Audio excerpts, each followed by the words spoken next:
কুরবানি ঈদ আসলে আমাদের অনেকের মনে একটা প্রশ্ন আসে যে কুরবানির গরুর সাথে কি আমাদের সন্তানের আকিকা একসাথে দেওয়া যাবে?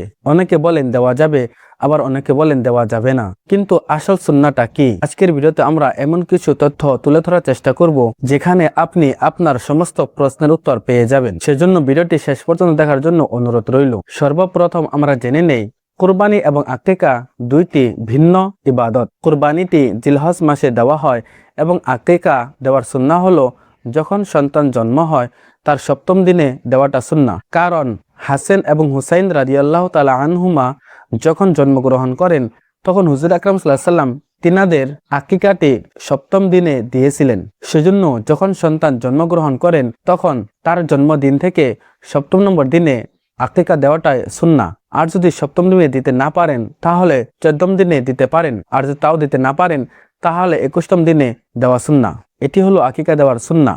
আর আকিকাটা দেওয়া হয় কারণ যখন আমাদের ঘরে সন্তান আসে সেই সন্তানের খুশিতে আল্লাহ তাআলার সন্তুষ্টির জন্য আমরা আকিকা করি। আর কুরবানিটা দেওয়া হয় জিলহজ মাসে আল্লাহ তাআলার সন্তুষ্টির জন্যই। দুইটা বস্তু আল্লাহ তাআলার সন্তুষ্টির জন্যই দেওয়া হয়।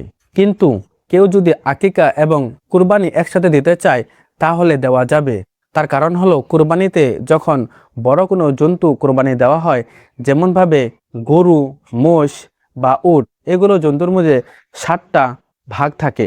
সেজন্য 7টি ভাগ থেকে আপনি কুরবানিও দিতে পারবেন এবং আকিকাও দিতে পারবেন।